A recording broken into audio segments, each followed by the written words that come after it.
Alhamdulillah. Alhamdulillah alladzi akramana wa iyyakum bi syari'atihi al-gharra wa natasharraf ilaykum fi hadhihi al-laila bi Abi Zahra sallallahu alaihi wa ala alihi wa baraka wa sallama alaihi kullama dzakarahu dzakirun wa ghafala an dzikrihi al-ghafilun.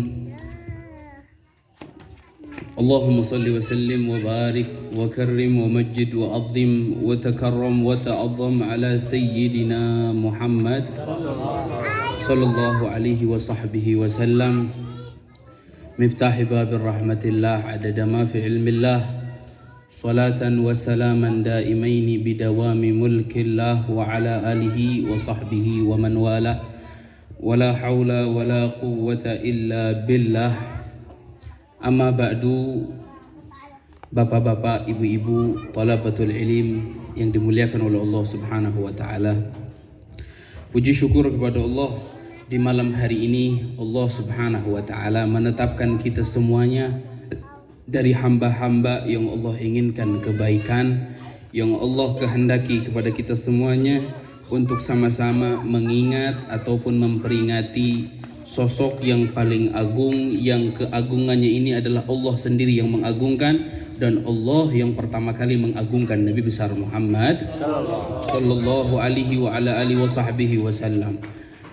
Allah berfirman di dalam Al-Quran, wa innaka la'ala khuluqin azim, bahwasanya Muhammad, kamu berada di atas budi pekerti yang sangat luhur. Menunjukkan yang menginginkan keagungan ini dan pengagungan, acara pengagungan yang demikian adalah Allah sendiri, bukan karya kreatif seorang ulama ataupun seorang wali ataupun seorang arifin. Tapi ini adalah karya dan kreatifnya Allah sendiri yang menginginkan ada acara yang demikian.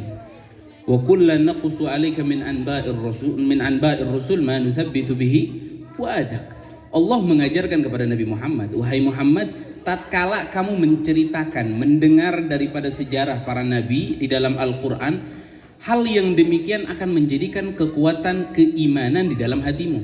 Bayangkan, Allah mengajarkan Nabi Muhammad kekuatan iman melalui menceritakan nabi-nabi yang posisinya semuanya emang di bawah Nabi Muhammad. Kalau kita ini orang soleh, menceritakan orang yang di bawah solehnya di bawah kita, itu bisa menjadikan tambahnya iman dan kuatnya iman. Bagaimana untuk orang yang memiliki iman yang lemah? Maka maulid ini bukan semata-mata pujian saja, hadirin hadirat, tapi ada tujuan visi yang paling hebat, yaitu ziyadatul iman, bertambah iman, bertambahnya kekuatan ittisal seorang hamba, sambungan dengan Tuhannya, sambungan antara umat dengan nabinya sallallahu alaihi wa alihi wasallam. Maka hadirin hadirat yang dimuliakan oleh Allah Subhanahu wa taala, pujian ini bukan kita kreatif, bukan kreatif Mang Umat, dan Mang Aat, lain, tapi Allah sendiri. Bukan, Allah sendiri yang menginginkan nabiyyun azimun khulquhul ladzi azmar rahman fi sayyidil kutbi. Nabi yang agung yang menginginkan keagungan ini adalah Allah sendiri di dalam Al-Quran. Sedangkan Al-Quran sudah kita kenal, kalamun qadim, ucapan yang dahulu sebelum ada langit dan bumi, Al-Quran sudah ada. Dan Allah menginginkan pujian untuk Nabi Muhammad, berarti bukan ketika Nabi Muhammad dilahirkan. Allah menginginkan pujian Nabi Muhammad ini kapan? Sebelum Allah menciptakan segala sesuatu, Allah sudah mengkehendakkan bahwasanya ada pujian untuk Nabi Muhammad sallallahu alaihi wasallam. Apakah pujian kita ini berbekas buat Nabi? Pertanyaannya malam ini. Pujian ini berbekas apa tidak buat Rasulullah? Apakah Rasulullah membutuhkan pujian umat? Demi Allah, tidak. Apakah pujian kita akan menambahkan kemuliaan Rasulullah? Dan demi Allah juga tidak. Apakah seandainya seluruh makhluk Allah mencaci memaki Nabi Muhammad, apakah semua itu akan mengurangi kehebatannya Rasulullah? Demi Allah tidak. Karena pujiannya Allah adalah mengalahkan daripada segala pujian. Siapa yang paling hebat memuji? Kita lihat dalam kitab Al-Barzanji, pengarangnya Syekh Ja'far Al-Barzanji, beliau mengatakan, bagaimana mungkin aku bisa memuji Nabi Muhammad yang mana pujian aku ini dikalahkan dengan pujiannya Allah sendiri? Kamu siapa? Kalau saya ini Saya punya orang, misalnya saya punya guru Habib Umar Rafiq, mertua saya, abah saya. Saya dipuji sama Habib Umar Rafiq. Abuya ini muji saya. Terus antum nyaci saya. Kira-kira ada pengaruh apa cacian antum sama saya? Selagi guru, selagi orang tua ridho sama saya, ya buat apa saya khawatirkan? Begitu juga Nabi Muhammad. Pujian, cacian tidak akan pernah berharap. Kita dengar kemarin dari Abuya adalah salah satu doanya Rasulullah. Rasulullah mengatakan, in lam yakun bika alayya, in lam yakun bika ghadabun alayya fala ubali. Wahai Allah, kalau seandainya semua makhluk ini pengen menerjang saya, mencaci saya, memaki saya, demi Allah, selagi engkau tidak marah kepada aku, semuanya tidak akan pernah aku khawatirkan ataupun tidak akan aku resahkan. Kenapa? Tujuannya Allah. Karena Nabi Muhammad memiliki pujian langsung daripada Allah Subhanahu wa ta'ala. Kata Syekh Barzanji, beliau mengatakan, bagaimana mungkin aku bisa menyamai pujiannya Allah kepada Nabi Muhammad dibandingkan pujiannya aku? Terus ada apa yang kita inginkan? Kalau seandainya pujian ini gak bakalan bermanfaat buat Nabi, tujuan maulid, tujuan mengagungkan Nabi Muhammad, apa tujuannya? Tujuannya hadirin hadirat adalah yang diinginkan, yang dikatakan juga oleh Habib Ali Al-Habsyi, fa'anna tu'ribul aglam. Bagaimana mungkin aku harus mencatat sosok yang begitu mulia, begitu agung, para Rasulullah. Tapi ada hal visi dan misi yang ingin dilahirkan di dalam pencatatan. Ada yang diinginkan setiap perayaan yang demikian. Apa yang kita inginkan? Tashwigan lissamiin. Kita pengen yang tidak punya rindu akan lahir rindu di malam hari ini. Sebagaimana Nabi Muhammad dilahirkan di bulan ini, kita berharap kelinduan yang ada di dalam hati ini adalah lahir di malam hari ini. Tashwigan lisami'in min khawasil mu'minin wa tarwihan lil muta'alliqina bihadza nuril mubin. Dan salah satu daripada penyejuk jiwa adalah ini demikian. Acara Maulid menyebut nama Nabi Muhammad adalah tarwih lil qulub, penyejuk buat hati. Yang punya gundah semuanya jauh dari Nabi Muhammad. Yang punya problemnya hidup semuanya gara-garanya cuma satu, jauh dari Rasulullah sallallahu alaihi wasallam. Maka hadirin bapak-bapak, ibu-ibu yang dimuliakan oleh Allah Subhanahu wa taala, Nabi Muhammad adalah makhluk yang paling istimewa. Nabi Muhammad bukan sosok sembarangan. Nabi Muhammad bukan orang yang seperti kita sama makhluk seperti biasanya, bukan. Nabi Muhammad itu beda, makanya kita membedakan Nabi Muhammad sallallahu alaihi wasallam, Muhammadun basyarun lakal basyar bal huwa yaqutatun wan nasu kal hajar. Nabi Muhammad ini manusia tapi nggak bisa disebut kayak manusia. Nabi Muhammad itu punya keringatnya kita sama Nabi Muhammad jauh beda. Si ulum kelek na ngomong loh. Bau tuh. Bau. Keringatnya. Ada suaminya ibu-ibu yang keringatnya emang misik. Di perut eta salakin gitu bae. Gak ada hadirin. Semuanya keringatnya bau, mau ulama, mau ustadz, mau habib, semua kelek hasil. Betul apa tidak? Semuanya bau hadirin, kecuali keringatnya Nabi Muhammad SAW. Dibilang di dalam kitab Asy-Syama'ilul Muhammadiyah bahwasanya dulu di kota Madinah ada orang yang pengen nikahkan anak putrinya. Ada yang pengen nikahin anak putrinya, artinya Aat lah contoh nama. Tok si Ajis berbunga-bunga awak nate. Hati yang berbunga, badan yang jadi pot. Masya Allah, tiba-tiba apa? Ini orang datang kepada Rasulullah. Ya Rasulullah, saya sudah persiapkan semua perlengkapan pernikahan. Semuanya sudah disiapkan. Daripada jasa preweddingnya, yang penting jangan dibromo. Semuanya udah disiapin. Semuanya udah disiapkan acara pernikahan. Duitnya sampai habis. Ternyata dia kurang satu hadirin. Apa dia kurang? Dia lupa belum belikan minyak wangi untuk gadisnya ini yang bakalan menikah malam ini. Akhirnya apa? Ini orang gak punya apa-apa lagi. Akhirnya dia tempat kembali mengadu hanya kepada baginda Rasulullah.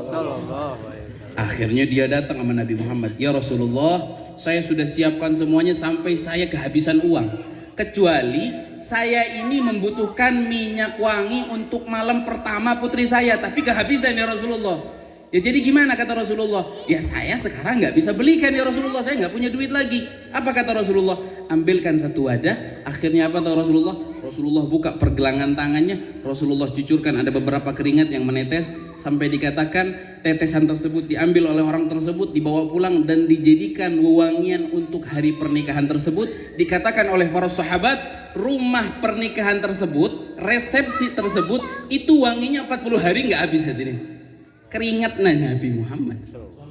Tong sarwakeun jeung keringat Mang Madin. Beda. Mau Habib, mau siapapun, mau komodi, paham? Nabi Muhammad keringatnya hadirin, keringatnya ini berbicara keringat, bayangkan. Kalau akhlak udah nggak usah ditanya. Ini keringat Nabi Muhammad. Nabi Muhammad buang air besar apa enggak? Buang air besar. Coba lihat Syama'il Nabi Muhammad kalau buang air besar gimana. Kadang-kadang kita nih kalau udah nyiram 2 ember juga nggak kebuang. Balik lagi kadang-kadang. Di tombolnya dipencet nggak ketelan-telan. Bumi nggak mau nerima kotoran kita hadirin. Tapi beda dengan Nabi Muhammad. Beda sama Nabi Muhammad Sallallahu Alaihi Wasallam. Kalau kita kan ada jasa sedot WC, ya. Tapi kalau Nabi Muhammad punya kamar mandi khusus, nggak ada sedot WC. Dikatakan apa? Kalau orang dulu tuh ibta'id, menjauh dari tempat layaknya manusia yang banyak. Dia datang akhirnya seperti menggali satu tanah, lalu di situ dia buang air besar. Zaman dulu, bukan zaman sekarang. Akhirnya, tapi kalau Rasulullah beda. Rasulullah dikatakan kalau seandainya pengen qada'ul hajat, pengen buang air besar, insyaggal arda, katakan. Bumi ini membelah hadirin, mempersilahkan masuk kotorannya Nabi Muhammad. Retak sih lu mah kloset. Santri Masya Allah, kloset ganti berapa kali, yang satu pecah. Ini bukan diterima bumi, nggak diterima bumi ini. Jangan ditangkap dulu. Ya, nah, kata ini Rasulullah, bayangkan buang air besarnya. Terus pengen disamakan dengan orang biasa, nggak bisa hadirin, nggak bisa. Rasulullah di atas dari segalanya. Itu keindahan yang Rasulullah miliki. Itu baru kotorannya Nabi Muhammad. Air kencingnya Nabi. Dikatakan di dalam kitab Asy-Syifa li Ghadiyah. Dikatakan pernah Nabi ini memerintahkan satu sahabat yang bernama Barokah bin Yaman. Ya, sesuai namanya Barokah. Barokah ini pernah suatu hari membersihkan rumah tamunya Nabi, dapurnya diberesin, semua ruangan diberesin. Dan Nabi sedang di luar rumah. Akhirnya dia pun membereskan kamar pribadinya Rasulullah. Dulu tuh ada ranjang seperti itu dan di bawahnya ada ember, hadirin hadirat. Ada ember. Ember itu buat apa? Kalau tengah malam pengen kencing, Nabi SAW kencing di atas wadah tersebut. Siangnya nanti dibuang paginya. Begitu. Ya. Akhirnya apa? Rasulullah pun kencing dari malam. Akhirnya Barokah sudah capek, aus. Dia lihat di bawah ranjang ada air, hadirin. Hah? Ada air. Apa yang dilakukan Barokah bin Yaman? Dia ambil, dia teguk. Diambil diteguk. Lawan kewajikan orang salah minum orang, rumah IGD langsung. Inap gawat darurat langsung. Ya, orang kalau salah minum air kencing orang kira-kira gimana? Overdosis orang. Ya, tapi ini Barokah diminum dengan tenang hadirin. Gak lama kemudian Rasulullah datang. Ya Barokah, ma tasna'ina? Apa yang kamu lakukan dengan ini? Akhirnya Barokah mengatakan, ya Rasulullah, syaribtuhu. Aku sudah meminumnya ya Rasulullah. Rasulullah kaget. Ya Barokah, amma ta'rifa? Kamu tahu nggak ini apa? Amma ta'rifu anna hadza min bauli, kata Rasulullah. Ini air kencing aku, kata Rasulullah. Kata Barokah, ya Rasulullah, wallahi, demi Allah ya Rasulullah, laqad adraktu miyah katsiran fid dunya. Aku ini berapa kali mencoba air. Ada air mineral ini, ada air dari kota ini, air dari negeri ini. Semua air sudah aku coba ya Rasulullah. Tapi aku nggak pernah mendapatkan ma'an adhaba lirrayyi, air yang cepat menghilangkan dahagaku sampai air ini memberikan kesegaran yang demikian melebihi air ini ya Rasulullah. Air kencingnya Nabi, bayangin. Terus ente pengen bilang Nabi Muhammad sama dengan kita. Orang sekarang bilang ngapain muliain Nabi Muhammad, ngapain buat ngadain maulid Nabi Muhammad. Buat apa? Nabi Muhammad manusia, loh kita juga manusia. Nabi Muhammad kawin, kita juga kawin. Nabi Muhammad makan, kita juga makan. Apa bedanya kita dengan Nabi Muhammad? Sekarang itu diomongin sama orang Muslim, tetangga sebelah, Wahabi. Ngomong begitu, ngapain? Tapi kalau orang dulu, hadirin hadirat, yang bilang begitu bukan orang Muslim, tapi orang kafir. Coba lihat dalam Al-Quran. Apa Allah bilang? Wa qalu ma li hadzal rasul ya'kulu ta'am wa yamshi fil aswaq. Orang non muslim dulu, orang kafir Quraisy, kalau mereka mengatakan, Nabi Muhammad itu nabi, mereka bakalan mengatakan apa? Masa iya ada nabi kok makan kayak manusia, kok ke pasar, kok kawin, itu bukan nabi. Sekarang terucap oleh umat yang mengatakan Muhammadur Rasulullah sallallahu alaihi wasallam. Dan kelahirannya Nabi Muhammad ini bukan kelahiran yang sembarangan, hadirin.